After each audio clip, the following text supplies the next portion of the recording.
breath work, very popular, mindfulness, very popular. And so these are all avenues for people to have a Kundalini awakening triggered. As well, there's also the UFO phenomena, which is also inviting people to consider things outside of the norm, which triggers a sort of ontological breakthroughs and openness in their consciousness, which also can invite people to begin to explore, well, if aliens are real, well, what's really going on here? And then they can begin to explore a little bit more about themselves, which can also trigger profound energetic shifts, Kundalini awakenings. And so this is happening around the world. And we're seeing naturally, like I mentioned in the beginning, Kundalini awakening, the one way of looking at it is to bring us into union with God, state of yoga, union with the divine, a state of interconnectedness or oneness.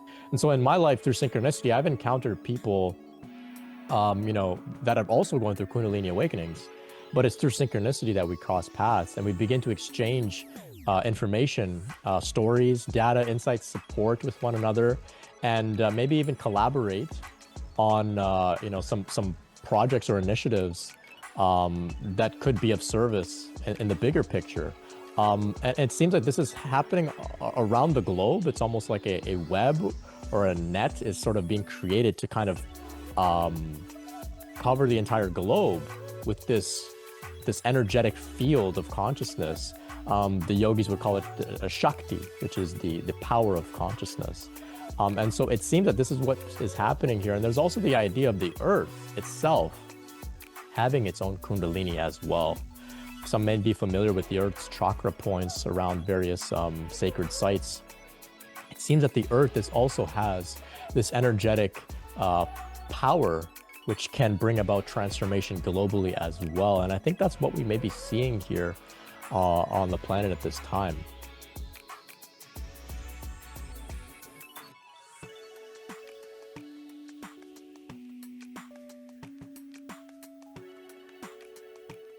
Welcome to Connecting with Coincidence. It gets a lot of fun doing these shows, and as you can see, the guy we got here is going to be an interesting guy if you can read how mellow he is. And part of the reason that I asked Brent to consider coming on the show is he's very much tuned into Kundalini awakenings globally. And that's important. As many of you know, I'm trying to work on ideas that have to do with awakening global consciousness, particularly helping to create a global self-observer. And a lot of meditation helps you observe your own mind. And I'm again suggesting that connecting people who are good at self-observation may allow us to form a collective self-observer, which can look at the patterns of humanity and using synchronicity, among other things, to see how we can change. Because it's really not planet Earth that's threatened. We're threatening ourselves with our ecological damage for our little ways of behaving and living in this ecosystem. So can we be more collectively aware? And we will talk about that in regard to Kundalini and other things with Brent Spirit. Brent serves as a spiritual teacher, psychotherapist. He is the host of Spiritual Awakening Show and the founder of Kundalini Awareness organization. He offers support for those going through Kundalini Shakti awakening and spiritual emergence, of which there are more and more people being recognized as going through spiritual emergencies.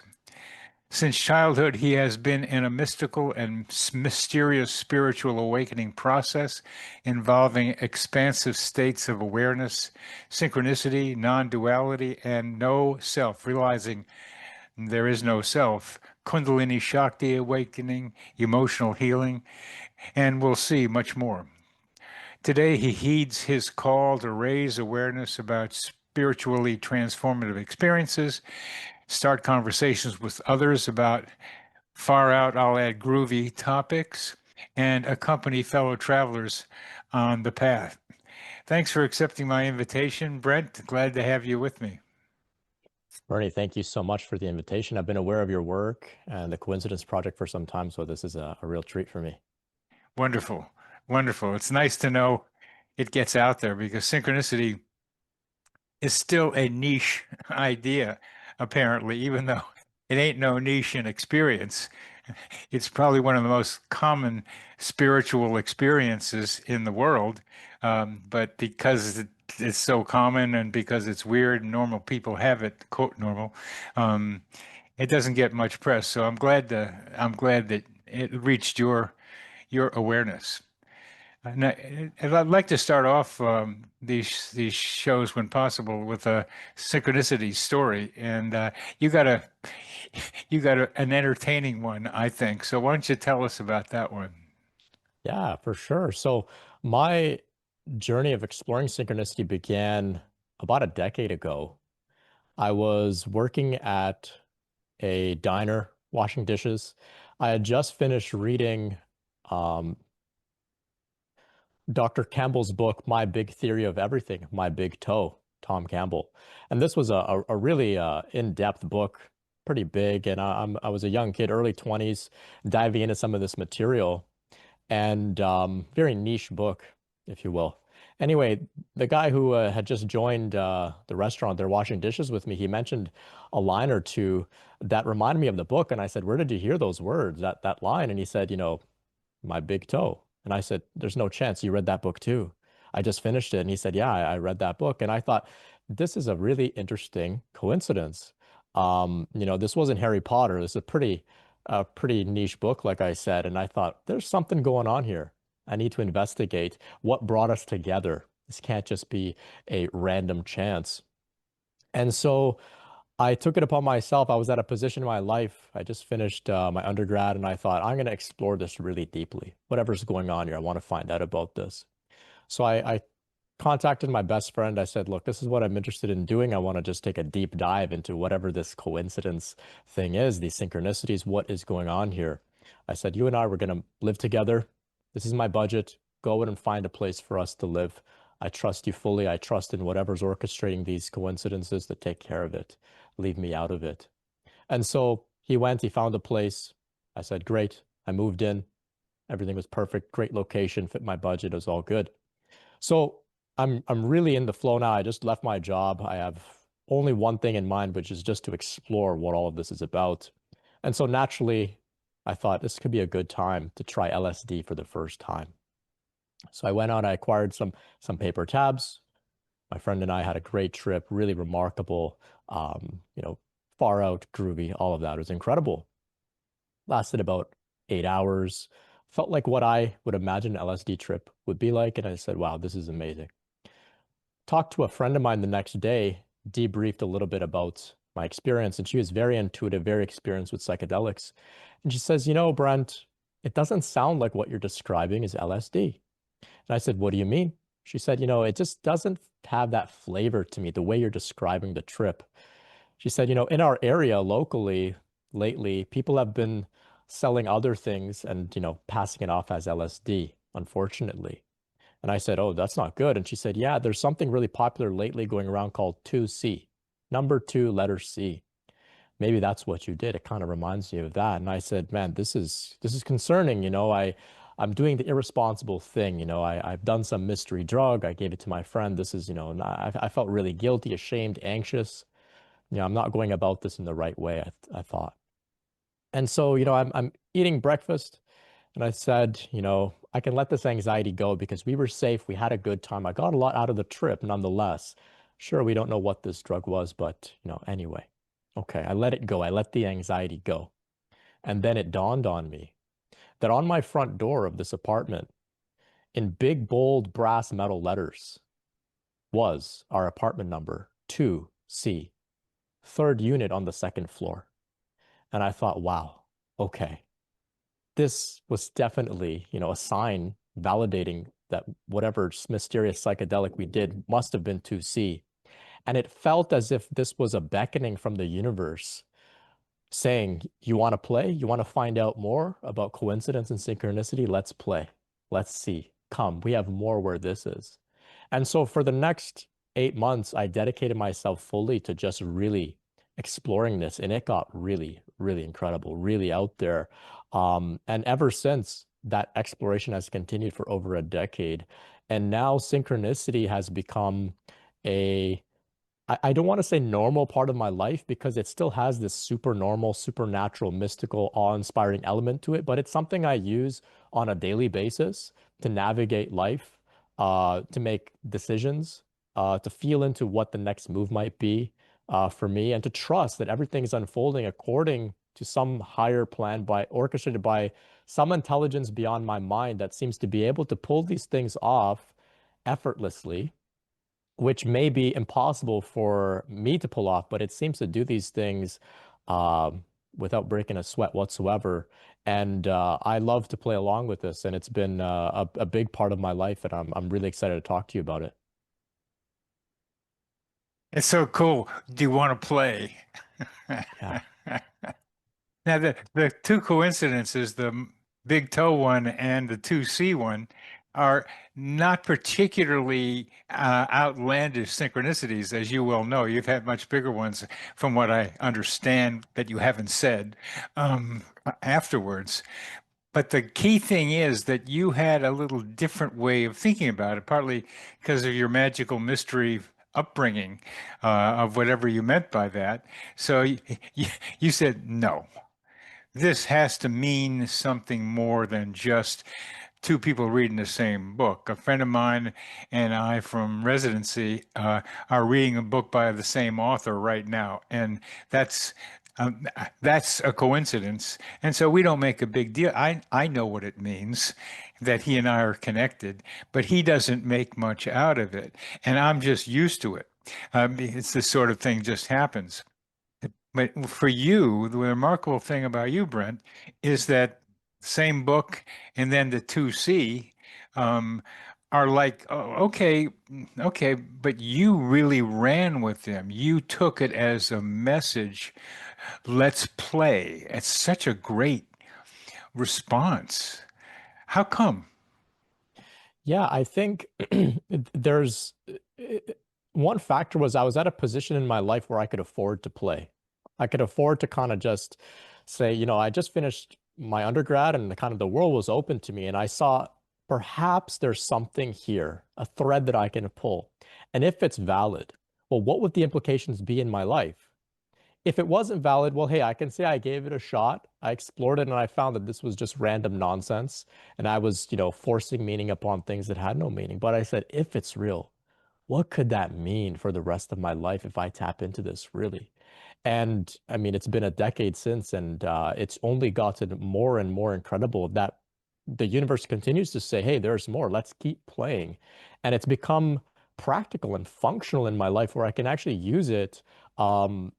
To overcome a lot of stress, worry, to kind of feel into how to, navigate things like business, for example. And so I feel very grateful for myself for making that decision back then to kind of explore. I know there are many people who recognize synchronicity, but kind of stop there. They don't really pause to take in the implications of what that really means, what type of invitation it could be. But for whatever reason, I was, willing to take that invitation. The phrase of I want to pull on that thread. Yeah. The important thing you're implying there is curiosity. I mean, it's not just play, it's wanting to play to find out things. One of the best forms of research is play because you have fun and you learn things when you play. And we need to play more. And the coincidence can be playful, and they're a lot like AI is now. When you chat, if what you put into it, it reflects back to you, and that's true of synchronicity. Now, what you put into it, if you go, oh, I'm going crazy, I gotta go see a psychiatrist, which is what happens. Psychiatrists, oh, well, you're crazy, so here, take this pill. Well, what you did was saying, I want to, I want to pull on this thread, see what I get. For our audience, it's important, I think, for me to underline that you are in a transition part of your life. And it's during transitions that synchronicities are much more likely to happen. And that's just the way it is. And so they'll appear and they can be threads that you can pull on. Yeah, I agree. It's been that way for myself as well throughout many transitions. I actually use synchronicity to support me with making those transitions. I moved earlier this year, and I recalled back to that time 10 years ago where I made that move, and I said, whatever helped me with that move, of course, that intelligence is here with the next move too. And so there was no question. I just allowed synchronicity to lead the way, and it did effortlessly, effortlessly.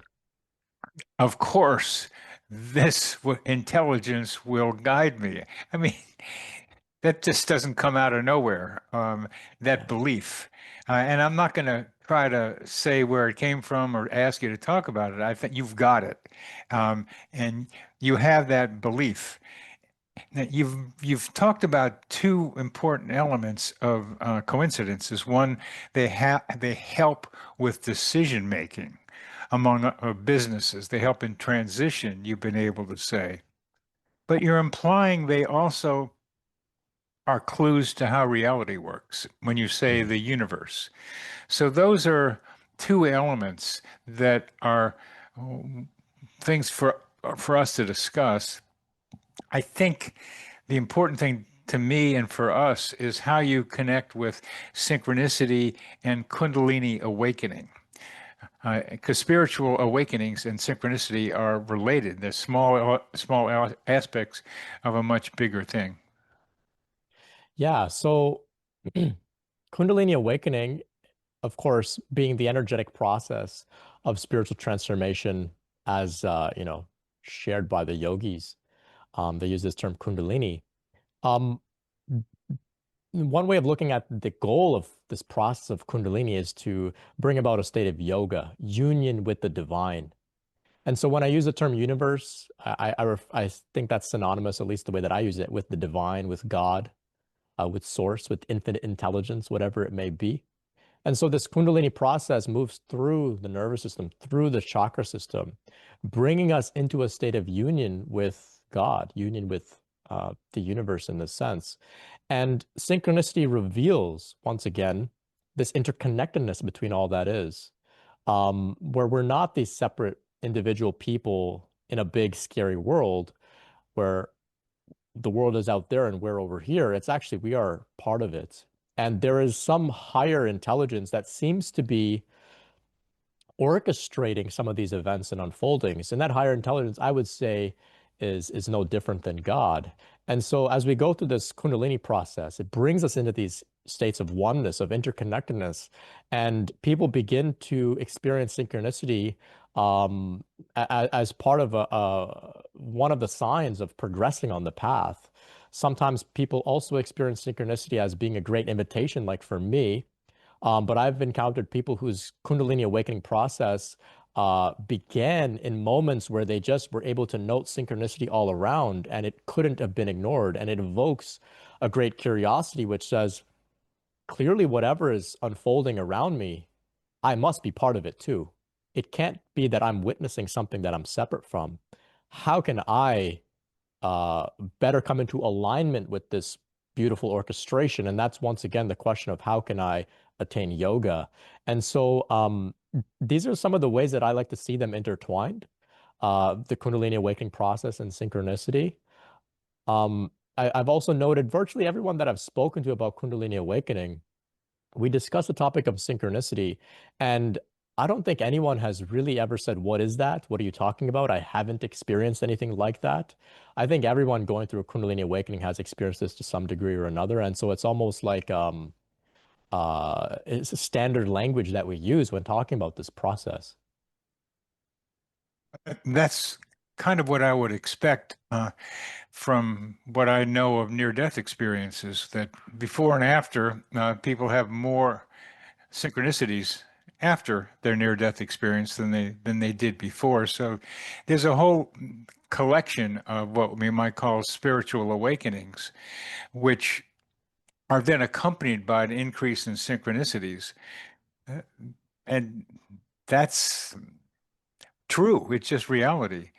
Now, my difference in approaching this was more from an objective attempt at understanding them. I would like look at them and say, boy, that's far out and groovy, man. That's what are those things? And I'm a physician, so I went to accumulating single cases. And in one case is an anecdote, and many cases are data. And so that's the way I would think about it and try to be more categorical, scientific about it. And I didn't get to the wonderful place you went to so quickly, which was, hey, there's got to be something out there running this thing. I'll call it God or something, call it whatever you want, but it's guiding me, and it's guiding me through these meaningful coincidences. So I'll just go with it, just like the way you ask your roommate to find a place. He found 2C, you didn't. And there it was. So you developed early on in your life, I'm going to say, a deep trust in what was around you, a deep trust, so that you could say, I'm going to be helped. This is going to be useful in my fulfilling my role, my dharma, my for me it's a job on this planet. Yeah. And I found that I'll use the words interchangeably here, universe or God. I found that it supports those who would like to get to know more about synchronicity and how this all works. So through synchronicity, it seems to teach and guide and say, hey, come along, we'll show you how this all works. And that's what made it so exciting. It became like this great adventure or exploration. And throughout the whole thing, I did my best to remain grounded and logical and rational and say, hey, I could be forcing meaning on things that have none, but what are the chances of so many of these events happening, subsequently, or encountering other people who have equally have profound stories to share. And sometimes even the way you encounter those people is associated with synchronicity. And so I thought, okay, there's got to be something really serious going on here, and I can implement it into my life. I like how you was describing how they build on each other. Once you start getting into them, you start getting into them. Uh, Yeah. and, and some of them have caused me a lot of trouble Mm. by taking the apparent guidance of them and going along with it. And I go, oh no, what did I do? A lot of times later on, it turns out to be a wonderful thing to have done. Yeah, I can relate with that as well. And I listened to some of your other interviews, and I remember somebody mentioning that sometimes relationships, encountering a romantic partner, can be riddled with synchronicity. And this can be interpreted to mean this must be the one, my soulmate, nothing is gonna, this definitely won't blow up in my face because of synchronicity indicates so. But not the case, not the case. It seems that even in relationships that don't work out, there can be lots of synchronicity there. But like you, in hindsight, we look back and we say, I think I was still meant to go through that trip with that person to grow, to learn, to explore certain things. And synchronicity just said, hey, you're in the right place, keep going. But it doesn't mean, hey, you're in the right place with the one forever. So that's kind of what I've landed on. Still growing happens here, still lessons, still difficulty, of course. I, I changed what it's meant to be thing because that's a that's has with it a whole bunch of ideas about fate and orchestration, which people believe. I mean, I don't challenge people's beliefs about stuff like that anymore. I get in trouble because they like to hold on to them.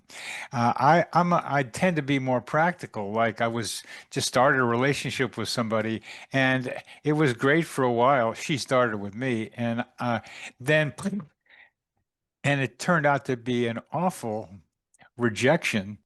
It wasn't as bad as it would look like from the outside, but it triggered a lot in me, which allowed me to look back on my life and see all the traumatic events that I have experienced and have internalized and wasn't very much aware of.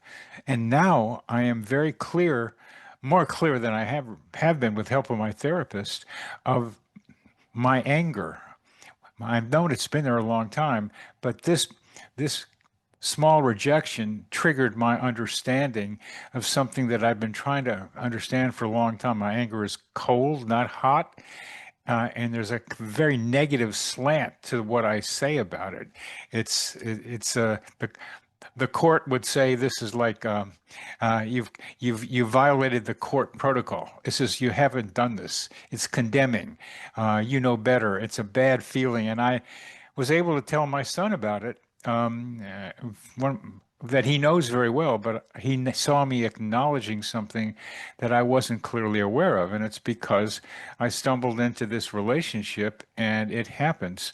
So what I think about meant to be is, yeah, okay, that's a belief you can suggest, and it's our future selves talking to ourselves, or it's being orchestrated. There's all kinds of ways people think about it, but practically speaking, I do what you do, which is, what can I learn from this? Yeah. Yeah. Yeah, we're here to learn ultimately. We're here to grow and expand. That's what I've gathered about what we're really here to do. And so I see that anything that may arise in our lives is in some way meant to support our growth. Whether we recognize that or not is one thing. I find that it goes a lot easier when we do try and look for how we're meant to grow here. We can forgive and make sense of things and move on much quicker. Yeah. Amen, brother, on that one. Yeah. Amen.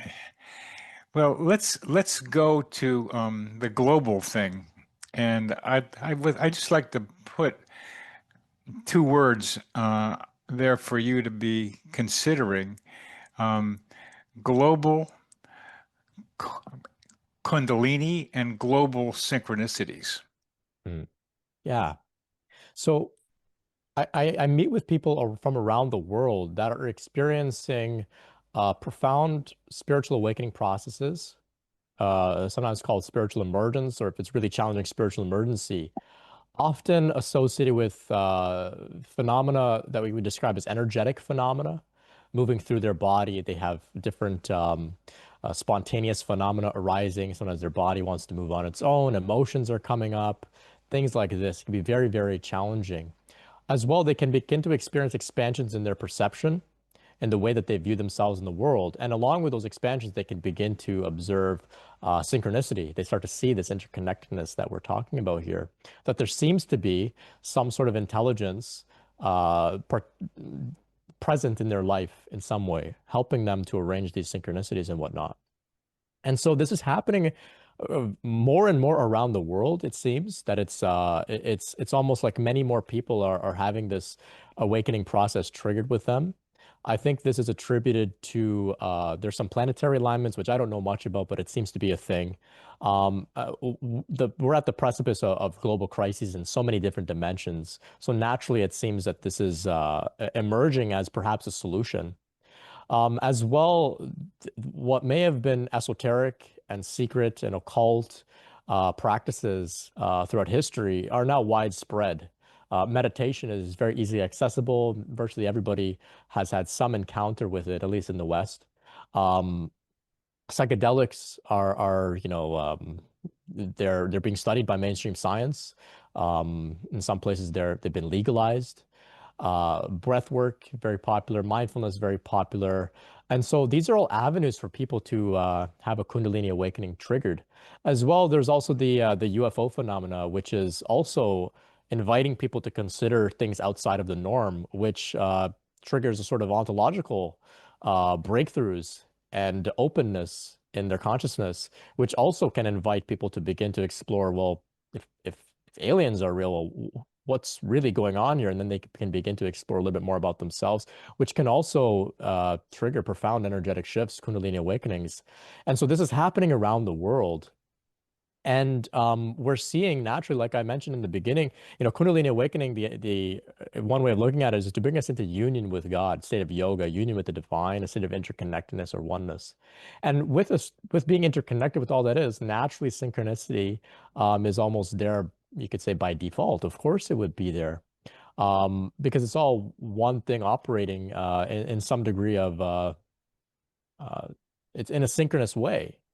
And so it just brings us into a state of humility where we don't feel as if we are at the center, where we feel actually a little bit more of a holistic way of looking at the world.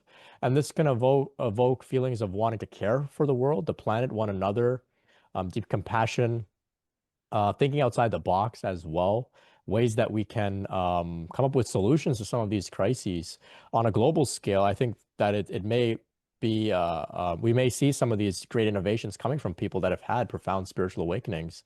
I'll pause there and see if anything comes up for you.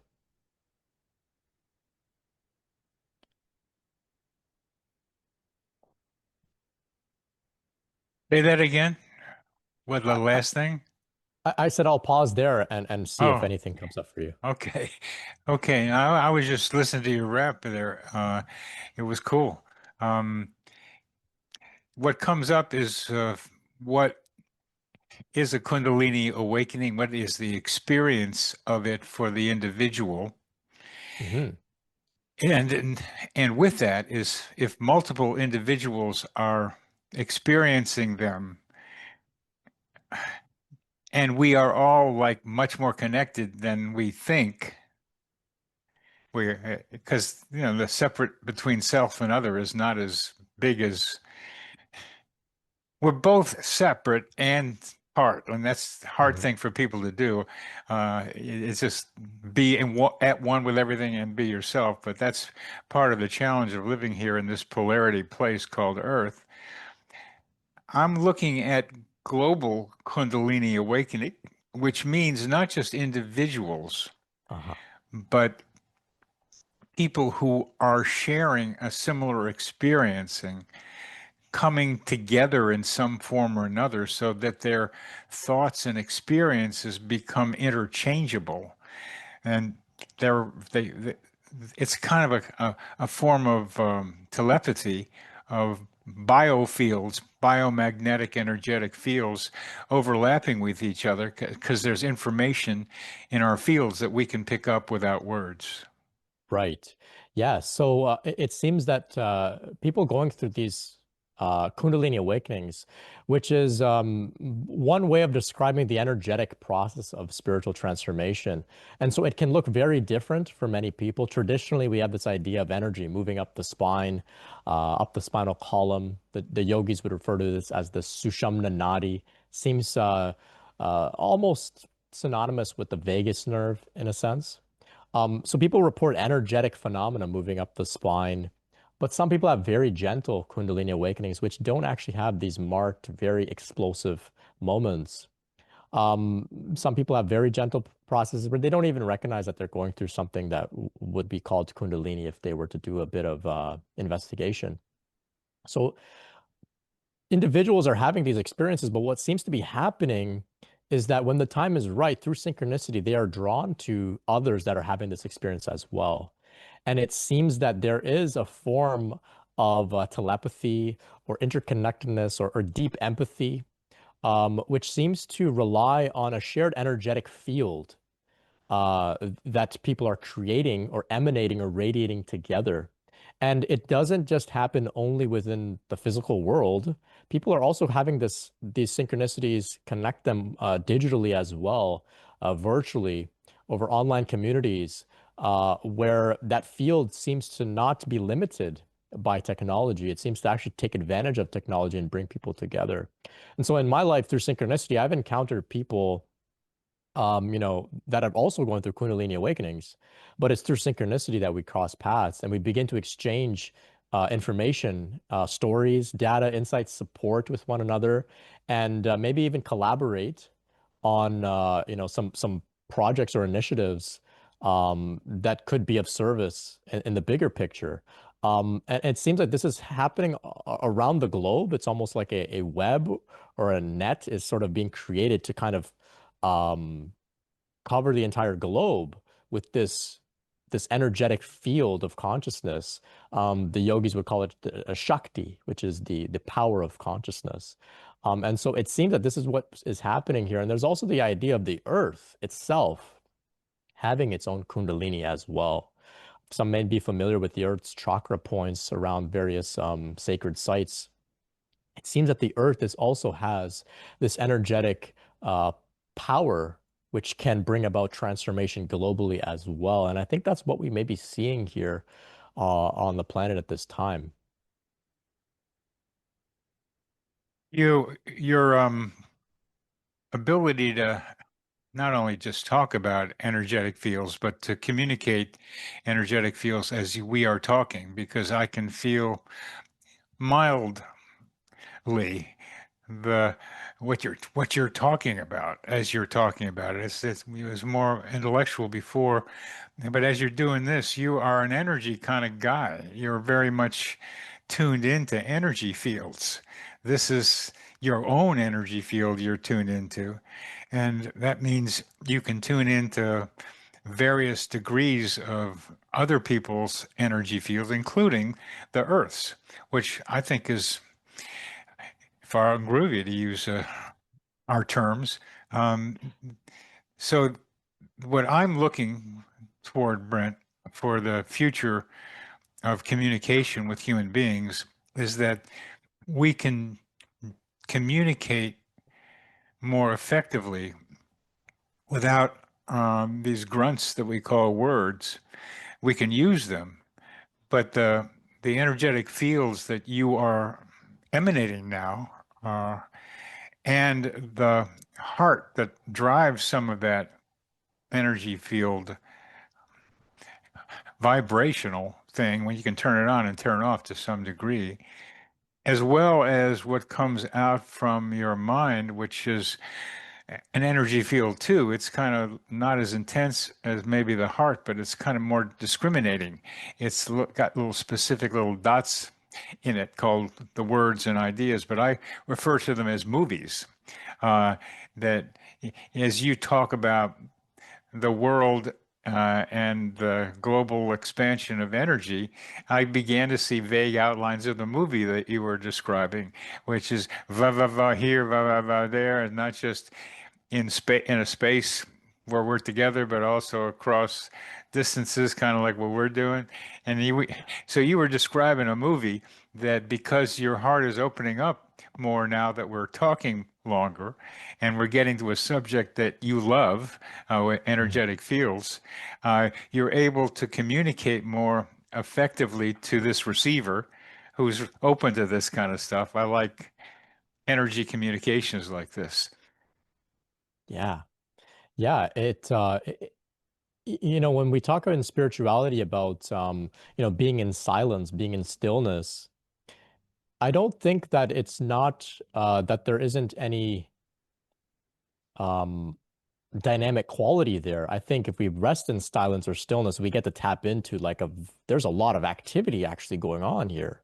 A lot can be exchanged, and what's beautiful about that is there's a direct transmission of it, not filtered through our minds and through language where we can misinterpret or language falls short, but there's a direct transmission where it's just, we fully understand and can relate on these topics. And I think this um, it can be so effective for deeper relating between individuals, but also collectively.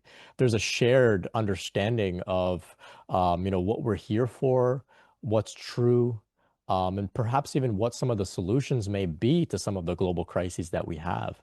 There's a sense of knowing, we are actually in the same place together in this shared field.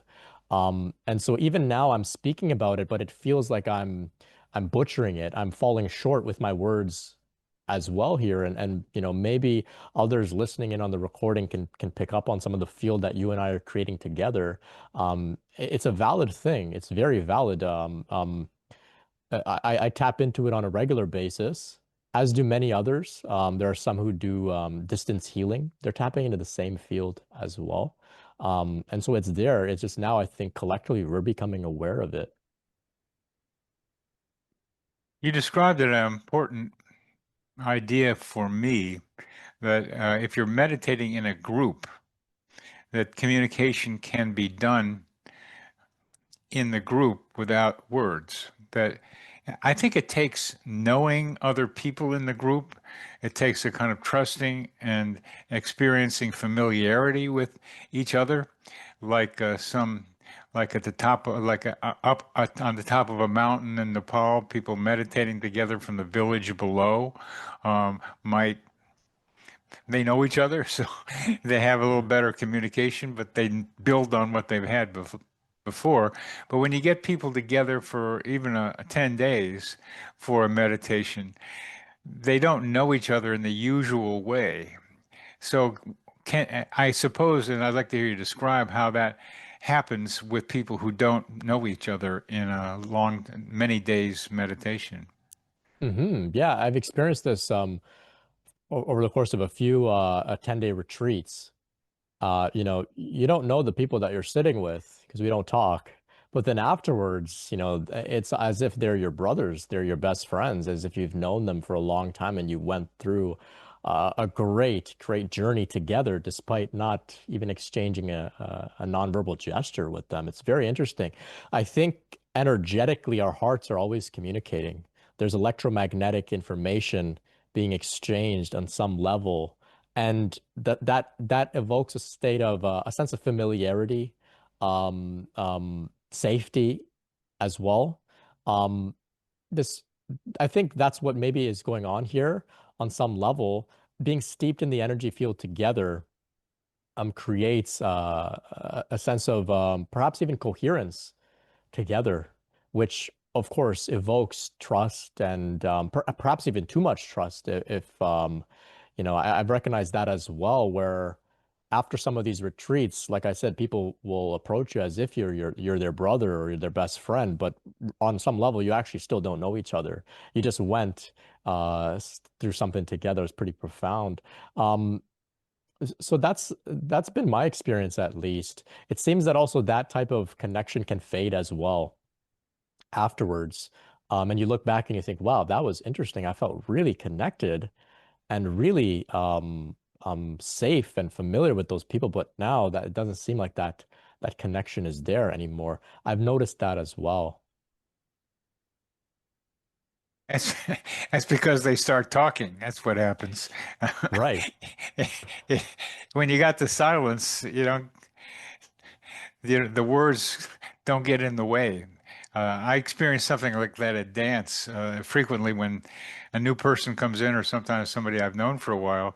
We can really connect for a while, but with a new person, uh, then something happens, then it doesn't happen anymore. But the dance floor is a little bit like what you described as with the right music for everybody and they're all moving together, we become part of the same thing. But then we go out where the desk is and start talking. Who is that person? And Uh, it's you begin to you get a little history just by hearing what they're talking about, what they're experiencing. You go, really? Is that really what happened?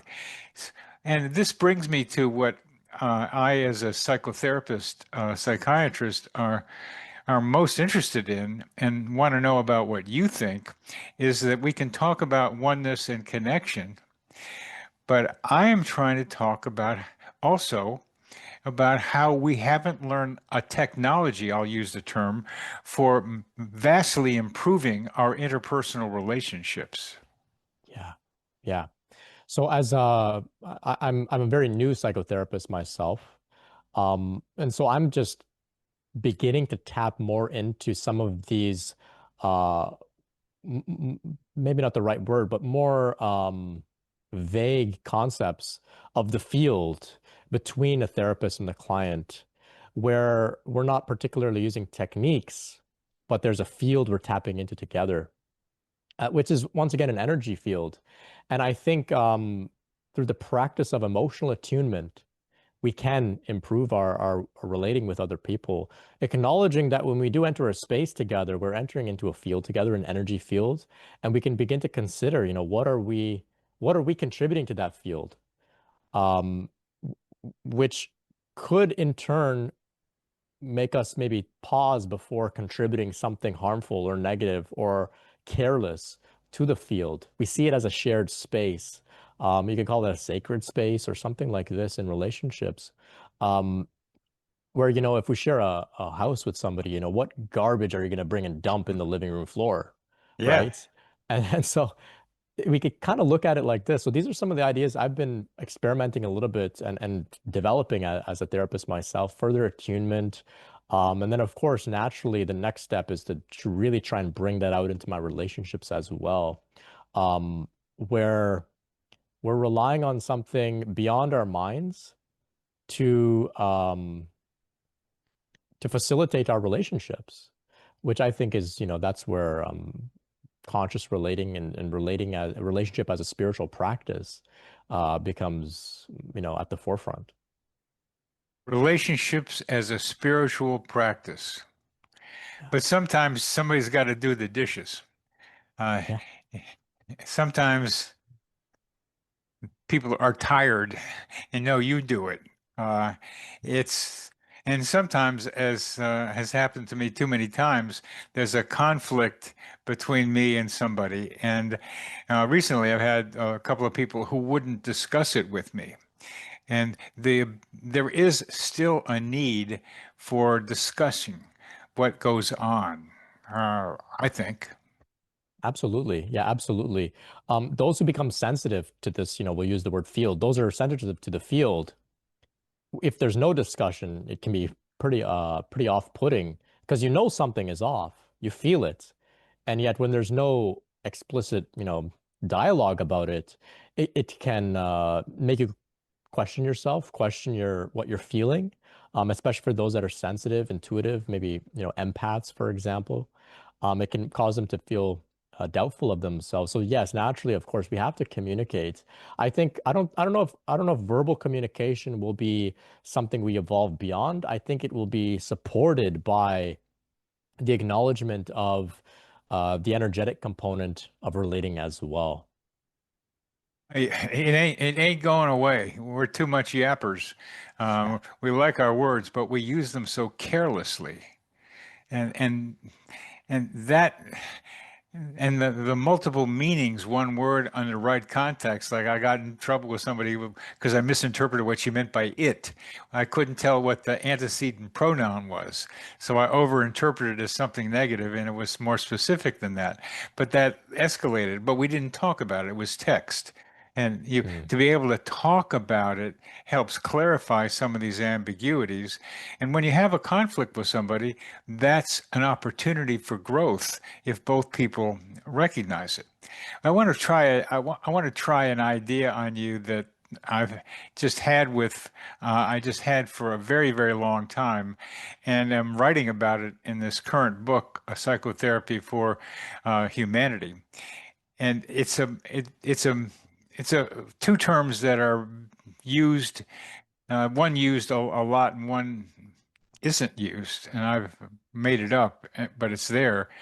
Metacommunication means talking about what just happened. So meta is usually about, and then talking about what's happened, but happening between us.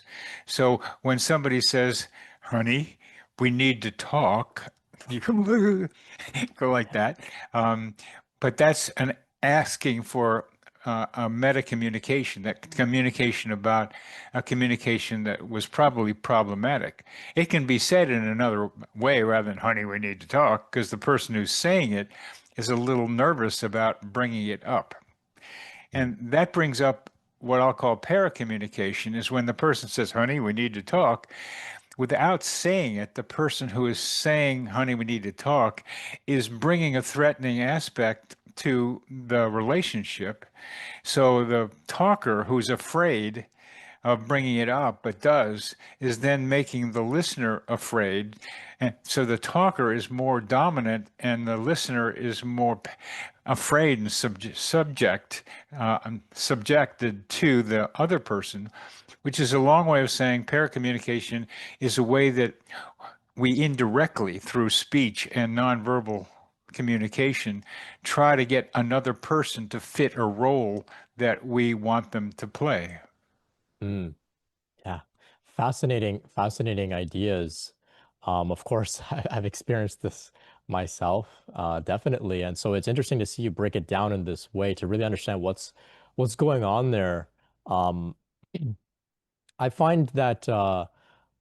leaning into our empathy can be very helpful with communicating, and even using empathy as part of the meta communication, Yeah.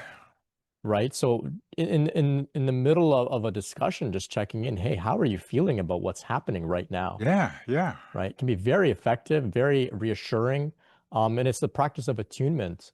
You know, I found that it's something that I've been experimenting with in my own relationships, and it's been going really well compared to not using it.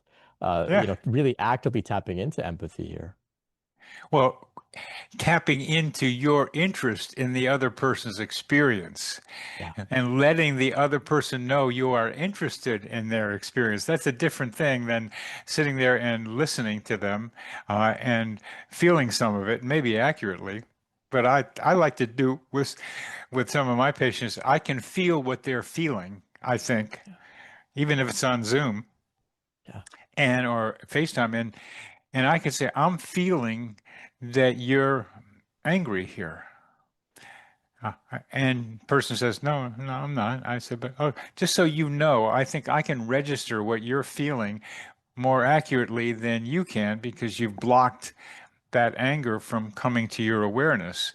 So Mm. gradually that becomes part of the conversation that, well, maybe it's there. And so that's meta communication through empathy, about empathy, what I pick up from the other person.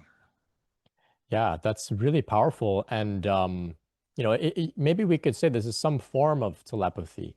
Perhaps not, picking up on the verbal thoughts in a person's mind, but some communication is happening outside of words, some transmission, and it can be very effective for relating, not just like some magical power. Oh, it's energetic, Brent. It's Yeah. energetic. It's like my heart can pick it up. I mean, I feel it in my heart chakra. That's not just where my heart is, in this same area. And I'm feeling what they're feeling. And I trust it enough now, having done this for a few weeks, that this is like probably true, but I have to check it Mm. out the way you just mentioned.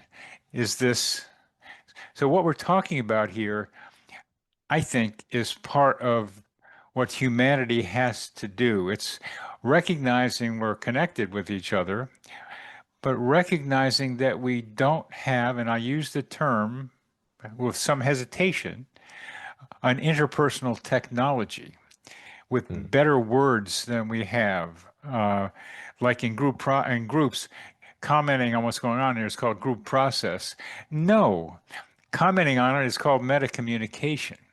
And we are talking about the communications here. Just we need more refined words. When you get refined words, then they start getting new meanings to them. But that's what happens. We evolve, words evolve. I mean, it's just what happens. Hmm. Yeah, when I hear the word meta, it points me in the direction of taking a step out of the drama, one higher level above, where we're not identified so much with what's happening, but there's a part of us that's able to observe from a bit of a higher vantage point, and that I think requires, I mean, maybe not requires it, but spiritual practice, meditation would benefit somebody being able to access the ability to have meta communication, I think. What do you think? Absolutely. And I'm glad you popped in with you got to observe it Yeah. because part of my idea for the future of humanity is to exercise in the ways we're talking and many other ways. Meditation, a wonderful way of doing it. Being aware of your own energy field while you're talking with somebody, another way. But to tap in and out of the current experience, not stay in it all the time, not stay out of it all the time, which some people do, observing all the time, but to be able to somehow fluidly move between experience and observation. What I'd like to hear you talk about the self-observer. Yeah, so within my journey, I can put it in that sense. I had a spiritual emergency in which I seemed to have been blasted completely out of my body and became stuck in self-observer mode, completely unidentified with the mind or the body, which felt very freeing and transcendent because I was able to witness the drama of it all without getting caught up in it. But the problem was I couldn't come back down and I didn't know how. And from where I was looking from that place, it felt as if perhaps there was no way back. It felt complete in a sense, as if I had completely transcended my body, the mind, the world. And so this sparked a whole spiritual emergency, you could say. Um, the benefits of that were that I was able to witness the drama and look at things from a somewhat objective perspective. Um, I felt free. I wasn't weighed down by this body. I didn't have skin in the game to defend or go on offense per se, because I was just a witness, just observing. And so it felt very liberating. But then over the, decade plus, my work has been somehow working to integrate that observer, that separate, maybe not separate, but that observer consciousness, integrating that into the heart where it can be here simultaneously, where I can kind of oscillate in and out as needed for what the moment requires. And so, like your ideas of metacommunication here, they're really speaking to me because having access to that place, I can kind of step out and say, okay, what am I feeling here? What might the other person be feeling? And then, okay, we get back into it and use the data that I may have gathered from the observer mode and begin to facilitate better communication and relationship. Yeah. So that's where, yeah, go ahead. Yeah, that oscillation. I was trying to say the same thing really with different words to go between hey, so you were way out there flying with the birdies or someplace. Hey, I'm observing out here. I got a image that I've had somebody draw from of the eye in the sky kind of Yeah. thing. Look, and there's the subconscious, unconscious, and there's the emotions and stuff. But you don't have a way to land the plane. Um, Yes. what what was scary for you? And it led to a spiritual emergency for you. And so, how did that get resolved? Yeah. It got resolved through synchronicity, actually. I was in a course in university at the time. It was an introduction to Buddhism course. And I was really dedicated to my spiritual work and couldn't care less about my schoolwork. And so I didn't read anything.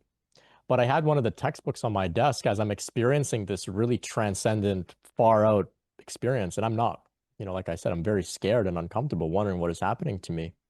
And I just happened to open this book up, the textbook on Buddhism, and I just opened up randomly to a quote unquote randomly to a page that says emptiness sickness or Zen sickness is something that may occur to monks who practice a lot of meditation, where they feel spaced out, lost in emptiness, stuck in the void, transcendent, out of their body, unable to identify or feel their feet on the ground. And I thought, oh my gosh, this is what I'm experiencing. And clearly, something inspired me to open this book and to find this language. And I said, okay, whatever that something is, please don't abandon me. I'm paying attention. Lead me to, the next steps on my journey. And so over time, it brought me back into the body. It got me practicing yoga, which was asana practice, movement, which got me into the body. It got me lifting weights, which got me grounded again. It got me eating a little bit better, more grounding foods, which helped. It got me in nature as well. And so through the flow, through synchronicity, I was being shown how to energetically integrate and embody this major awakening that I'd experienced. And so I would say it went from being a spiritual emergency or crisis through those steps that I took. I could say it became not an emergency, but just a spiritual emergence process, which of course has been ongoing. And so that's an area that I like to support a lot of people in, is getting grounded once again. Wonderful. Your description of that. It's keeping grounded. I've done a little more of that than probably going out there. Uh, I blame it on playing football and rugby. It's like that's cleats in the ground. That's what I do with it. Uh, I'm a little more cautious about getting out there. And I've come through the awareness of the self-observer through being a psychotherapist and being an observer myself from very young. When I was Mhm. 4 years old. Wow. I was observing my own mind. I kind of remember that. So Yeah. I just kind of built it from the ground up. But you popped out of it, and many people do. So there's all kinds of ways, but I love how you use, or synchronicity uses you, or both of you do a dance together to like get you back to where you need to go. Put your feet on the path, Brent. Do it, Yeah. do it. And here's what you got to do it. Go to the gym and do some asana and move around, and you'll be cool. So you were. So Yeah. we're coming to the end of this delightful conversation, Brent, and I'm I'm glad you're a therapist actually because we have some common language here. And perhaps you would be interested in somehow with the psychotherapy for humanity thing that I'm doing, because synchronicity plays such a wonderful part in it. And you probably are just more tuned into where having the synchronicities happen. It's like opening that book, and there's what I needed kind of thing. I think it's, yeah, most of the time it's a lot of fun. Sometimes it's like necessary, as it was for you then. It, it's it's just so entertaining, really, once you're able to see this movie, which I get tired of. It wears me out sometimes, all the stuff that happens, and I gotta like, okay, now I gotta figure out what to do with this one. But that's part of the growth. It's part of the challenge and it's part of the play, even though you might get hit. And I got hit playing football, playing rugby, so you gotta like get up again there. And you do it, Yeah. and it happens. And I think you're an inspiration for a lot of people for what you're doing with Kundalini and synchronicity and energy. I think it's wonderful what you're doing. Oh, thank you so much. I really appreciate that. And you're a great inspiration to me as well. Thank you. Yeah, You're especially as welcome. a new therapist, I look forward to exploring your work, psychotherapy for humanity. Well, I've written two books on psychotherapy, trying to get away from the schools and just describe it as a thing itself. Like rather Mm. than psychodynamic, I just said, "What's psychotherapy? What's the noun mean?" Uh, And that's those are first one took me 17 years to do. It wasn't easy, but it was very helpful. So thank you very much, Brent, and it's, I love your heart, and I'm glad I could feel it opening as we talked, because then I could feel more of an essence of your vibration that I started to see at the beginning. So thank you for mm. opening up to me. Oh, thank you for creating the space for me to do that. Thank you. You're welcome.